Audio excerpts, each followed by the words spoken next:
No retorno dos desfiles das escolas de samba na Sapucaí, a Grande Rio venceu com um enredo arrebatador sobre Exu. Os temas sobre ancestralidade africana e histórias de resistência foram destaques em outras escolas de samba. A gente conversa agora com a professora Azingeri do Departamento de Letras. Ela é doutora em Literaturas Africanas e pós-doutora em Filosofia Africana. Oi, professora, tudo bem? Olá, bom obrigada. dia. Bom dia, muito obrigada por estar aqui com a gente. Agradeço. Bom, então, eu queria começar te perguntando por que você acredita que este ano esses temas ligados às religiões de matriz africana e à ancestralidade vieram com tanta força nos enredos das escolas de samba? Eu acho que a experiência da pandemia fez com que os filhos voltassem para casa, sabe? A gente estava antes da pandemia com uma constante de desfile com temas que fugiam muito à sua origem negra, favelada, à sua origem cultural, que é normal também. Mas eu acho que com as dificuldades que as escolas de samba passaram nesses últimos 2 anos, né, a escassez de recurso, o cancelamento do desfile, o não desfile em 2021, isso fez com que esses filhos resolvessem olhar para as suas raízes, porque dentro da própria compreensão africana, filosófica, a raiz é o fundamento de tudo. Então você vê a Mangueira fazendo referência às suas raízes, né, com o delegado, Cartola e Jamelão, você vê a Portela vindo para o Baobá, você vê ali as escolas fazendo esse retorno filosófico para as suas bases. E é muito interessante porque, se não em todas as escolas, mas em quase todas as escolas, a ala do Obaluayê, conhecido como Omolu, o orixá da cura, ela aparece. Então, independente do enredo, né, do foco do enredo, foi muito comum a gente assistir alas inteiras fazendo referência justamente a esse orixá, que é o orixá da cura. Então, acho que a base disso tudo é uma experiência traumática de um Brasil pandêmico. Ai, muito lindo. E como falar sobre Exu no carnaval, né, ajuda a desmistificar, né, todo o preconceito que existe sobre as religiões africanas, de matriz africana? Eu acho que, primeiramente, lembrar que Exu não é demônio, porque existe aí um modelo eurocristão que é dominador e que coloca Exu, essa figura, tanto de Exu orixá, que veja, são entidades diferentes. Você tem ali na Grande Rio o Abre-Alas, que era ali uma representação de Exu orixá, um orixá, uma representação Yorubá, Nagô, e que tem uma relação direta com o movimento. Sem Exu não há movimento, sem Exu não há caminho, sem Exu não há possibilidade. Então você tem esse retrato desse Exu orixá, mas você também tem no Salgueiro, o Abre-Alas do Salgueiro, a comissão de frente, na verdade, do Salgueiro, fazendo referências aos Exus, que são o que a gente chama de povo de rua, que aí já são outras entidades muito relacionadas à Umbanda, relacionadas ao sincretismo religioso e que também tem esse papel de encruzilhada, de caminhos, de proteção. Então a gente viu ali na avenida, em desfiles diferentes, a representação dos 2 Exus, né? Tanto esse Exu orixá, que é efetivamente o primeiro orixá que a gente reverencia no momento em que você abre um xirê de candomblé. Então você primeiro referencia Exu, porque sem Exu não há comunicação. E aí você vai passando pelos orixás até fechar com o Oxalá, que é o orixá da paz. E você vê isso um pouco nos desfiles. Você teve desfile para Oxóssi, que é o orixá rei de Queto, o orixá da fartura. Você teve desfile que homenageou Xangô, que é o senhor da justiça. Você teve desfile que homenageou Iroko, que é a árvore sagrada da vida. Então você tem ali, nas construções epistemológicas dos desfiles, uma preocupação com a luta anti-epistemicida. E eu acho que a Beija-Flor, enquanto exemplo, ela trabalhou realmente o seu enredo dentro de uma perspectiva anti-epistemicida. E o que seria o epistemicídio, né? O epistemicídio é o apagamento dos saberes e contribuições de populações para a construção do mundo. Então esse apagamento que a gente vê das populações indígenas, como se eles não tivessem dado contribuições para o mundo tecnológica, de pensamento, ou esses apagamentos que a gente vê com as comunidades africanas, né? O apagamento do surgimento da matemática, da yoga, da filosofia, da literatura, da engenharia, da arqueologia, da astronomia em África, isso é apagado em prol de uma superioridade ocidental, né? Uma superioridade do saber, é a colonialidade do saber.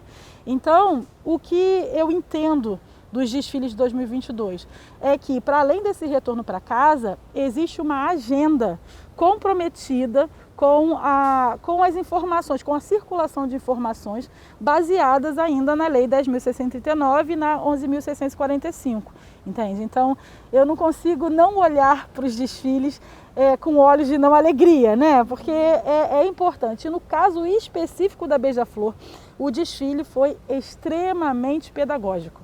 Né? Você entendia ali, tinha uma ala para Kemet, que é o Egito, o nome real do Egito, o nome africano do Egito. Tinha uma ala só da intelectualidade da literatura, com nomes como Conceição Evaristo, num destaque. Então você vê ali que tinha o enredo, estava preocupado em mostrar justamente o pensamento negro e as suas contribuições tecnológicas, literárias, filosóficas. Então, basicamente, todo mundo tem a ganhar, né? Quando chega nessa ponta, significa que a luta avançou ao ponto do artivismo se apropriar também dessas informações. Claro.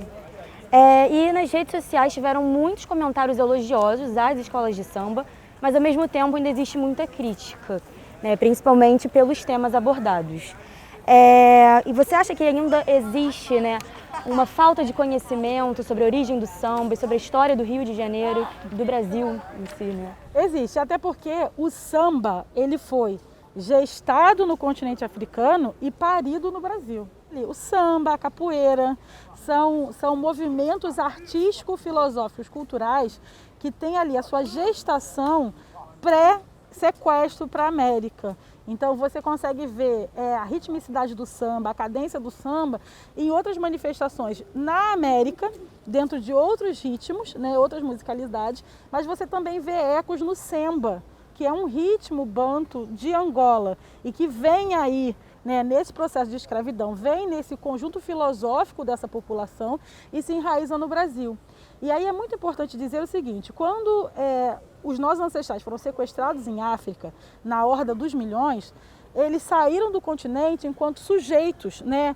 Chopes, macuas, iorubás, rongas, macongos, e eles atravessam o Atlântico também numa fratura ontológica. Então, se eles saem de África pertencentes a algo, eles chegam na América desumanizados e transformados em negros. Eles deixam de ter as suas singularidades para se tornar uma homogeneidade de uma desumanização radical e vertical.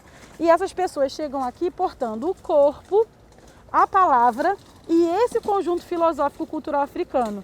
E quando você olha o samba, o que o samba é? É o corpo, a palavra e um conjunto filosófico-cultural africano. Inclusive com a capoeira acontece a mesma coisa. Então, dentro dessa construção de Brasil, né, o que é a cultura brasileira, o patrimônio nacional, o samba ele é absorvido principalmente a partir do Getúlio Vargas e a construção de identidade nacional brasileira.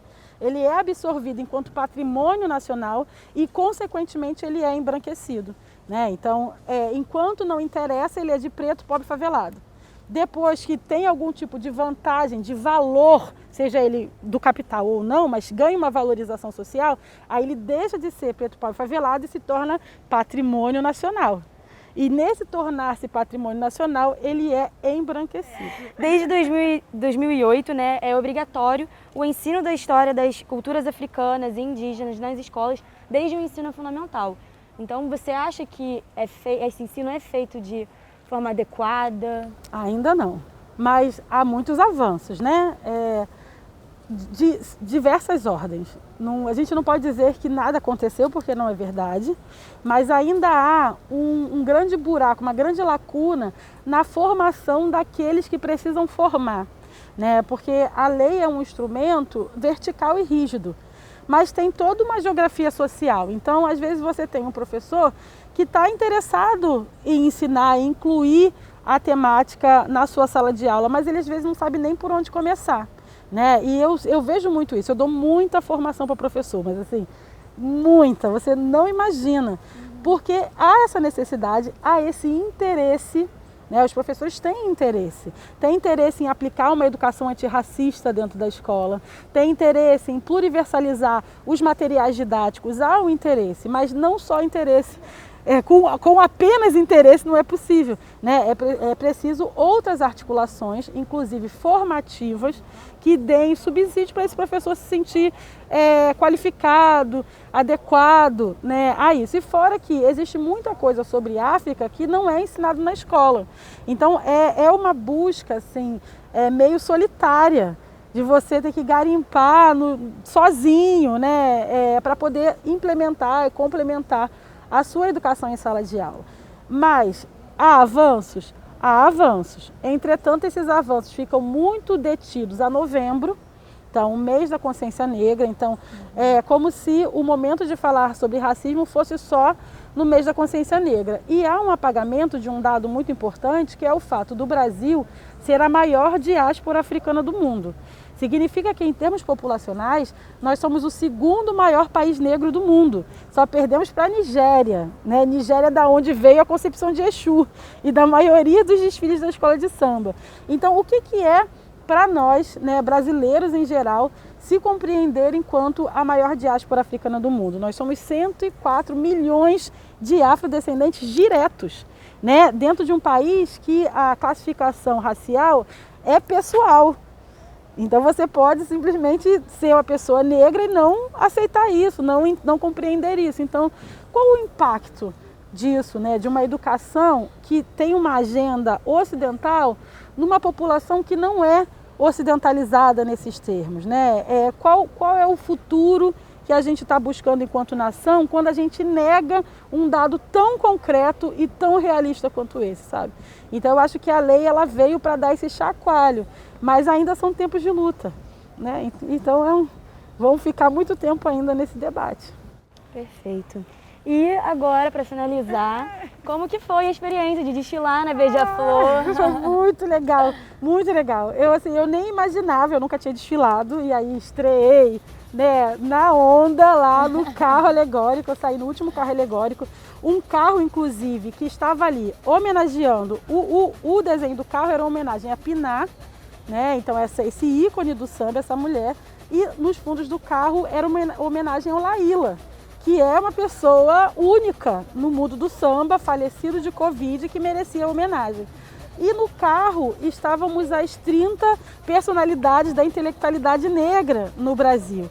E isso é muito importante, porque há uma intelectualidade negra pensando as nossas experiências e as nossas existências em múltiplos caminhos.